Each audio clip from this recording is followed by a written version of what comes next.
안녕하세요. 저는 40대 초반의 9살짜리 남자 하나를 키우고 있는 여자입니다. 저는 현재 프랜차이즈 마트에서 캐셔로 일을 하고 있고요. 저희 남편은 저하고 나이 차이가 2살 차인데 공사장에서 막노동 일을 하는 사람입니다. 둘 다 어렵게 살아왔고 결혼을 할 적에도 그리 넉넉한 경제력을 갖춘 것이 전혀 아니었어요. 지금이야 돈 없으면 결혼하지 말라고 하지만 그 당시는 내세울 거 하나 없는 부모님들에게 결혼 안 하고 얹혀 사는 자식이 있는 것만으로도 수치였는지 저희 두 사람은 서로의 부모님 성화에 못 이겨서 결혼을 했습니다. 제가 34, 그리고 남편은 32살이에요. 당시에도 저는 돈 버는 게 급급해서 고등학교 때부터 시작한 알바를 놓지 못한 채 발전 없는 인생을 살고 있었고, 남편은 다니던 직장에서 실직을 하고는 막 공사장 일을 시작했던 참이었는데요. 저도 잘 모르겠습니다. 이 사람하고 결혼해서 같이 살면 잘 살 희망이 전혀 보이질 않았음에도 나와 똑같이 사는 게 힘들어 보이고 살기 버거워하는 게 보이는 남편에게 동정심 같은 게 들어버렸던 듯해요. 처음부터 잘 살던 부부가 아니었기 때문에 목표는 그리 크지도 않았고 그저 우리가 보금자리로 살 수 있는 집만이라도 좀 갖게 해달라고 열심히 일을 했는데 제가 아이를 낳고 2년도 채 되지를 않아 살고 있던 전셋집에서 반지하로 쫓겨나 이사를 오고야 말았습니다. 남편이 아주버님 사와왔는데 보증을 잘못 섰거든요. 다른 사람도 아닌 남편의 가족으로부터 당하게 된 사기와 비슷한 일이었는지라 집안은 발칵 뒤집혔고 그때 남편이 잃었던 전세금과 더불어 저희 부부가 예를 들이고 햇빛 하나 들어오지를 않는 반 지하에 살게 되면서 시어머니는 그 꼴을 보고 혼절을 하셨어요. 가뜩이나 답 없이 사는 애들이 결국 지 형 때문에 일이 되었다면서 가슴을 치셨습니다. 하지만 그때의 일은 순식간에 흐지부지 되었어요. 시아버지가 장남이 일 한번 벌리려는데 겨우 돈 한 번 잃어버린 거 가지고서 기죽이려 한다며 없던 일로 무마를 하라며 강요를 하셨거든요. 그래봤자 힘도 없고 돈도 없는 양반이었지만 저하고 남편 그리고 시어머니는 한 집안의 가장이란 이유로 그 말을 들어야 했고요. 남편은 괴로움에 한동안 숨만 마셨고 저는 어떻게든 얘를 보면서 버티긴 버텼는데 순식간에 날아간 우리 돈과 함께 반 지하집에 살게 된 우리 처지가 너무 딱하다면서 정말 심적으로 힘들었습니다. 앞으로 더 열심히 모아도 아이가 학교를 들어가기 전까지 이 반지하집을 벗어날 수 있을까 싶기도 해 겁이 너무 났어요. 어떻게든 열심히 살아서 빨리 지금보다 나아져야 하지 않겠냐며 남편하고는 이를 악물고 정신을 차려냈고 남편은 그날부터 거의 허리가 부서져라 닥치는 대로 일을 했습니다. 저는 저대로 아이를 돌보며 집에서 할 수 있는 부업이란 부업을 다 해봤고 또 애가 좀 커서는 유치원에 보내는 명목으로 나가서 아르바이트라도 하며 생활비를 보태기 시작했어요. 할 수 있는 게 많지 않았음에도 아이를 위해서라도 어떻게든 한 살이라도 더 젊을 때 돈을 벌어야 했습니다. 시어머니는 내내 큰아들로 인해서 작은아들 내가 고생을 한다는 것을 잘 아셨는지 저희를 살뜰히 챙겨주고 걱정해 주셨습니다. 본인도 넉넉지 않은 삶을 사시면서도 늘 나눌 것이 있으면 내가 좀 가져다 주랴 하면서 물어봐 주셨고 애가 잘 크는지 매번 전화를 해주시고 밥 먹이고 보고 있을 테니 저희 부부끼리 좀 쉬라며 불러주기도 하셨어요. 가까이 사시는 게 아니셨는데도 혹여나 부모가 돈 번다고 집을 비운 사이 손주가 혼자 굶고 있을 일은 없을라나 싶어서 늘 저희 집에 촉각을 세우시곤 뭐 하나 더 도와주려 애를 써주셨습니다. 마음 씀씀이만으로도 너무 감사드렸죠. 하지만 시아버지는 달랐어요. 부창부수는 개뿔. 정말 어쩌다 저런 따뜻한 시어머니가 양아치 새끼만도 못한 시아버지와 살게 되셨는지 제 속이 다 뒤집어질 지경이었어요. 시아버지는 애초에 장난만을 고집하고 챙기는 아주 고지식한 분이셨어요. 저희 결혼할 적에도 솔직히 저나 남편한테는 관심이 일도 없으신 분이셨어요. 자식 결혼하는 데에 관심이 없으니 자식이 어디서 어떤 환경에서 사는지에 관심을 가질 리도 없었고 그나마 손주가 태어나고 나서는 딴의 집안의 대를 이을 놈이라나 뭐라나 하면서 우쭈쭈 한번 해준 것이 다였습니다. 애가 초등학교 입학할 때에도 시어머니는 손수 밥 한 끼 차려서 얘 학교 가는 거 축하해주고 싶다며 본인 집에 우르르 몰려오면 부담스러워 할까봐 직접 도시락까지 싸다가 저희 집에 가지고 오셨어요. 더 좋은 선물 못해줘서 미안하단 말씀과 함께요. 그런데 저희 시아버지는 제가 선물까지도 바라지 않습니다. 그냥 잘 다니라는 인사 정도라도 해주기를 바랬어요.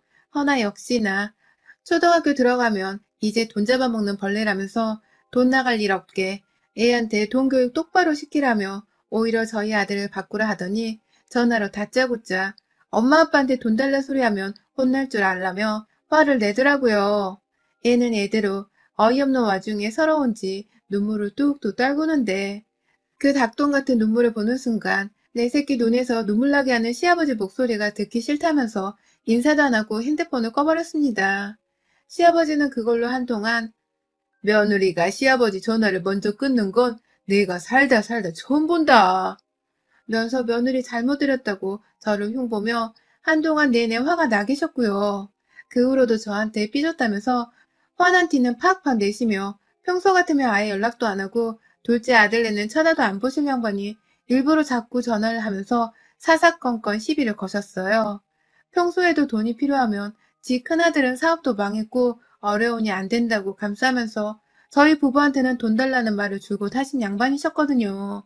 그런데 그 삐져있는 동안에는 대놓고 전화가 와서는 100만 원씩을 턱 부르더니 예전에 나 환갑일 때 그리고 칠순일 때 제대로 잔치도 해주지 않아 놓고 그냥 지금까지 가만히 있으려고 했냐? 내가 웬만하면 참으려고 했는데 요즘 며느리 네가 하는 짓을 보면 마음에 하나도 드는 게 없어서 안 되겠다. 돈이라도 좀 쥐어주고 건방을 떨어라. 라면서 용돈을 달란 소리도 하셨고요.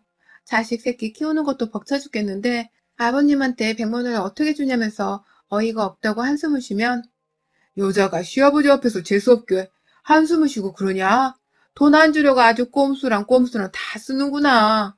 라며 저를 욕하다가 남편한테 직접 전화를 해서 돈을 줄 수 있는지 없는지 확인을 해보겠다며 굳이 막노동하는 자기 아들한테 돈 달라는 소리를 한다고 전화까지 하셨어요. 아버지란 사람이 어째 저렇게 개념도 없고 정도 없고 사람이 쓰레기만 같던지요.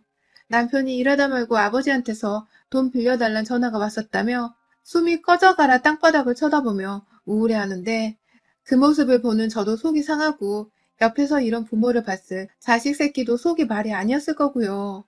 진짜 이놈의 시아버지만 생각하면 정말 시어머니 때문에 감사하려 하다가도 시간의 정이 뚝뚝 떨어졌습니다.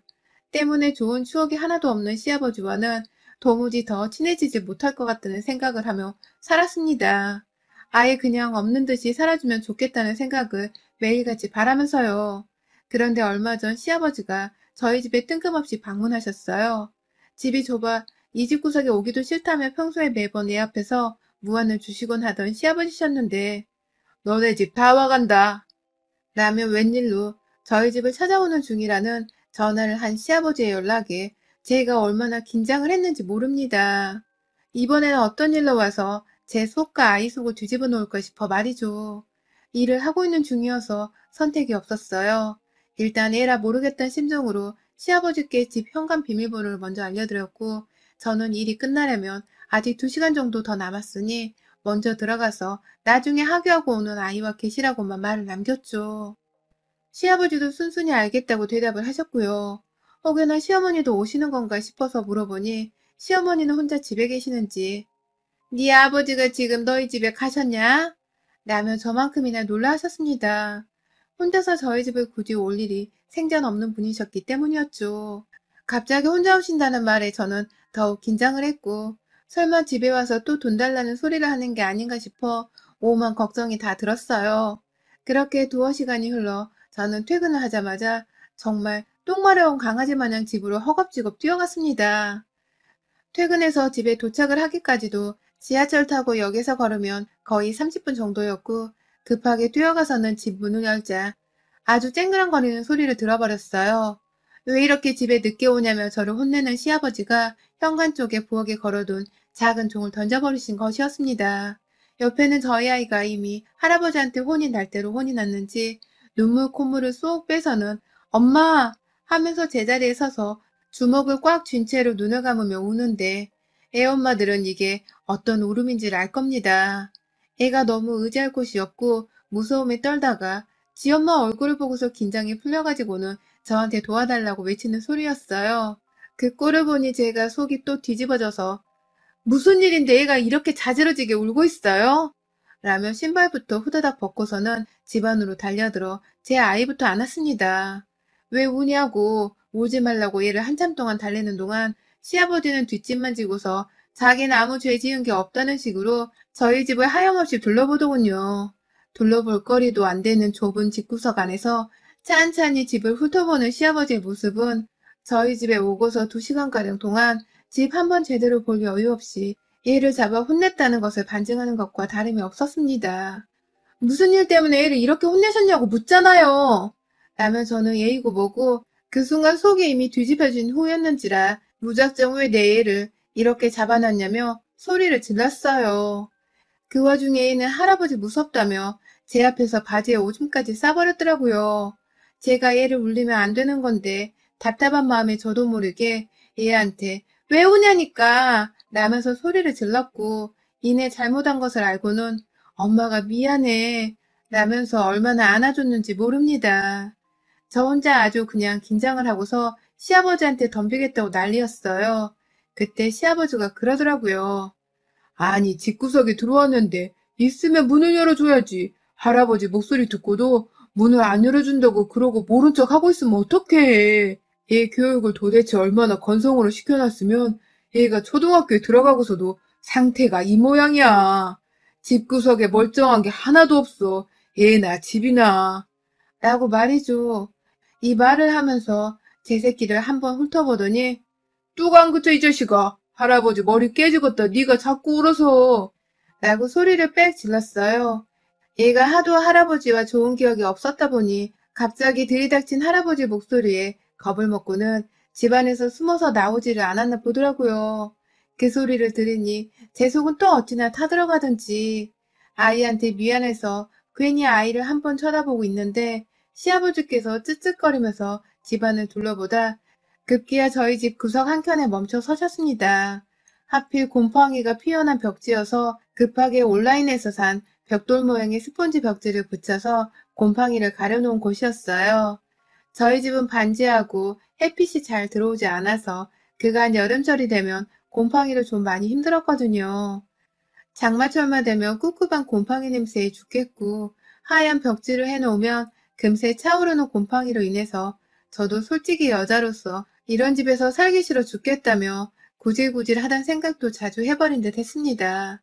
하지만 그럴 형편이 되질 않으니 곰팡이를 없애가며 사는 수밖에요.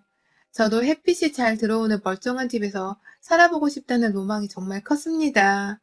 그럼에도 불구하고 내 형편에 이 반지하가 최적이라는 것을 잘 아니까 군말 없이 주어진 환경에서 나름대로 가꿔가면서 살아오고 있었어요. 근데 그 곰팡이를 가린 벽을 딱 보자마자 저희 시아버지는 얼굴을 잔뜩 구겨버리고서 한참을 또 쯧쯧거리더라고요. 혹여나 집이 좁고 가난하고 뭐 이런 자극적인 소리를 하실까봐 그래서 우리 아이가 그 소리를 듣고 자존감이 많이 무너져 내릴까 싶어서 급하게 아이를 방 안으로 집어 넣어버렸어요. 그러자 아버님은 자기도 나름 손주가 듣질 않게 하려고 기다리고 있었다는 식으로 저한테 말하시더라고요. 며느라 내가 진짜 이런 말까진 안 하려 했는데 얘가 방 안으로 들어갔으니 이제 말을 할게. 진짜 집꼬라지가 이게 뭐냐 이게. 사람 사는 집구석이 어째 이러냐. 곰팡이를 이렇게 놔두고서는 절대로 사람이 멀쩡하게 살 리가 없다. 라면서 절 향해서 살림이 뭐 있다고냐며 몸을 베베 꼬는데 너무 기분이 더러웠습니다. 저도 집에 있는 곰팡이로 우리 아이 피부에 뭐 하나라도 안 좋은 게 생길까 싶어서 없앤다고 비싼 돈 주고서 방역업체에 의뢰를 해보기도 했고 혼자 벽지를 뜯어다가 새 것으로 발라보기도 하고 정말 별짓을 다 했었습니다. 그런데 시아버지가 돈 한 푼 대준 것도 없으면서 뜬금없이 와서는 일이 저희 사는 형편에 대해 말씀을 하시니 정말 기가 막히고 열불날 지경이었습니다. 저대로 억울하다면서 집 형편이 이러니 별짓 다 해도 돈을 더 못 쓰고 가려놓은 거예요. 얘도 있는데 얘 심란하지 않게 큰 소리로 집 얘기는 그만 해주시면 안 될까요?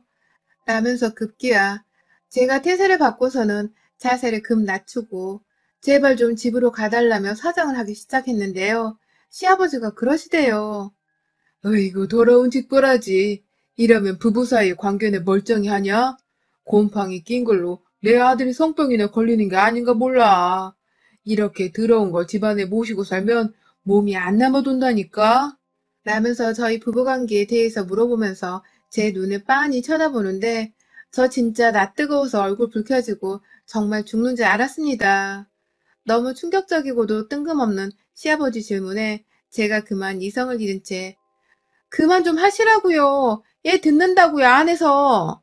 라며 소리를 질렀고 급기야 그런 와중에 제 목소리에 지레 겁을 먹긴 한 건지 아니, 내가 그 말을 하러 온 건 아니고, 그냥 돈 좀 있으면 빌려달라고. 한 100만 원 정도만 있으면 좀 줘봐. 내가 뭐라도 용돈으로 좀 쓰게.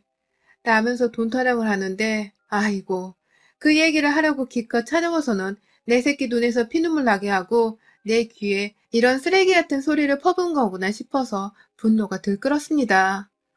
먹고 죽을 돈도 없는데 그놈의 돈백 타령 좀 그만하라고 했잖아요.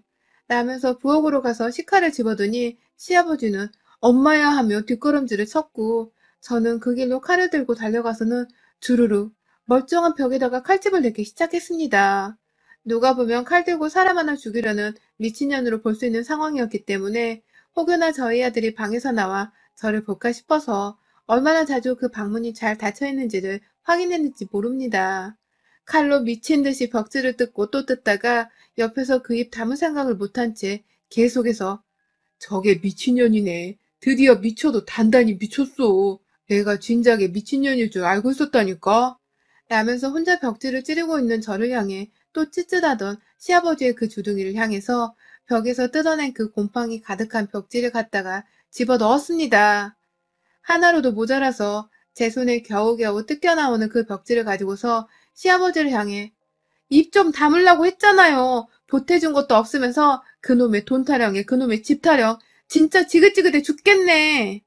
라며 마구마구 집어 넣었습니다. 자기 입으로 들어오는 곰팡이 핀 더러운 벽지를 보고는 정신을 못 차리고 저한테서 도망가겠다며 현관문이 아닌 다른 방 안으로 대피를 한 시아버지는 더 이상 나갈 곳이 없는 그 방 구석에 몰려서는 여전히 손에는 식칼을 들고 있고 다른 한 손에는 곰팡이 벽지를 들고 있는 저를 보고는 귀신을 마주한 듯이 정신을 잃을 듯 소리를 지르며 그만하라고 애원했고요. 저는 정말 그간에 시아버지로부터 받았던 갖은 서름들이 다 한꺼번에 밀려오는 듯 생각이 나면서 그러게 좀 둘째 아들내미네 집구석 좀 평소에 살펴주지 그러셨어요. 가뜩이나 등신 같은 아주버님 때문에 돈 잃고 더 힘들고 처절하게 살고 있는 우리인데 뭐가 그리 가짜나서 괴롭히지 못해 안달입니까? 그놈의 돈빽빽. 우리는 지금 당장 죽어도 토해낼 돈빽이 없어 이러고 산다고요. 라며 외치며 칼을 시아버지 앞 바닥에 던진 채 작정하고 두 손으로 우리 집 벽지를 뜯어서는 손에 쥐었고 시아버지 얼굴에다가 그 곰팡이를 마구마구 비비기 시작했어요. 부부관계 어쩌고 어째? 네 아들이 성병에 걸려? 야, 이 자식아. 세상 어느 부부가 지 아들한테 그런 악담을 퍼붓고 사냐? 라며 급기야 시아버지한테 말까지 놓아서는 정신 좀 차리고 살라며 벽지를 얼굴에 붙이는 걸 핑계로 뺨도 여러 차례 날려 때려버렸고요. 시아버지는 허공에 퇴퇴거리며 침을 뱉고 두 손으로 절 말리면서 얼굴을 가려대고 아주 난리셨어요. 정신을 못 차리길래 두 눈 뜨고 절 보라면서 그 와중에 저는 얼굴을 뺨으로 몇 대 더 때렸고 시아버지는 결국 곰팡이에 제가 날린 싸닥으로 인해서 얼굴이 불그스름하게 달아오르셨습니다.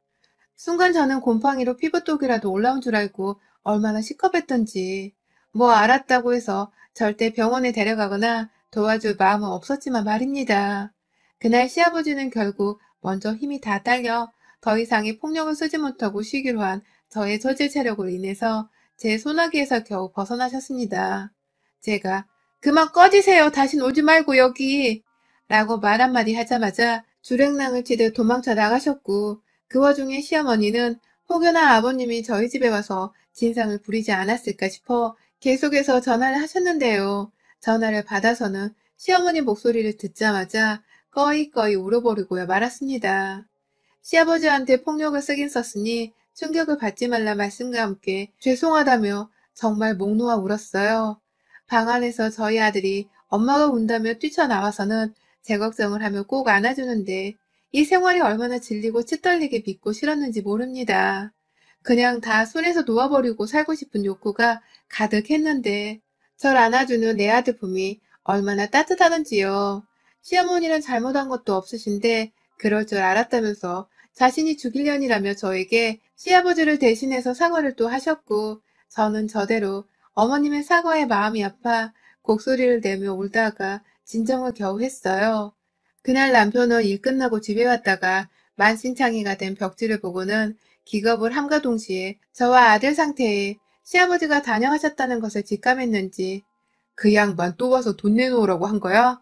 라며 씩씩거리다가 급기야 시댁으로 가버렸습니다.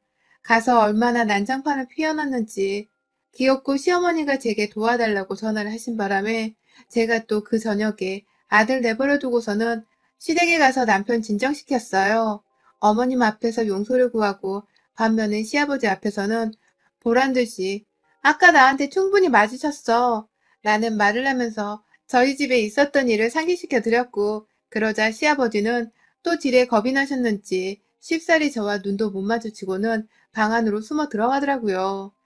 그렇게 저와 남편은 그날 시아버지와의 인연을 완전히 정말 하나도 남기질 않고서 쫑을 찍고서 집으로 돌아왔습니다. 망가진 벽지는 저희 아들이랑 같이 머리 맞대고 셋이서 다이소 벽지를 사다가 꼼꼼하게 붙여놨고, 우리 아들 좋아라면서 아들이랑 같이 고른 액자 하나를 사서는 애프장하게 걸어놨습니다. 이제는 이 벽을 보고 할아버지가 아닌 좋은 것만 생각하라는 마음으로요. 도움이 안 되는 노인네를 옆에 계속해서 끼고 살았던 저의 잘못인지 아니면 지독하리만큼 못되고 철없는 시아버지의 잘못이었는지 아직도 헷갈립니다. 좀 더 좋게 말로 해결할 수 있었겠다는 생각이 들어 아쉬움이 들기도 해요. 하지만 누구든지 그 상황 속에서 내 아이의 우는 모습을 봤다면, 그리고 시아버지로부터 성병의 관계 어쩌고 하는 소리를 들었더라면 절대로 그 화를 가만히 내버려 둘 수만은 없을 거라 확신합니다. 저는 그랬고, 그래서 후회 없이 시아버지를 혼쭐 내줬거든요. 독하게 혼쭐을 내준 덕분에 이제는 더 이상 이 양반하고는 쓰잘데기 없는 왕래도 없을 것입니다. 그 사실이 저를 얼마나 마음 가볍게 해주는지 모릅니다. 평생을 도움이 안 되던 시아버지와의 완전한 해방을 기념하며 이렇게 저의 사연을 남겨봤습니다. 여러분의 생각은 댓글로 남겨주세요. 오늘도 시청해주셔서 정말 감사합니다.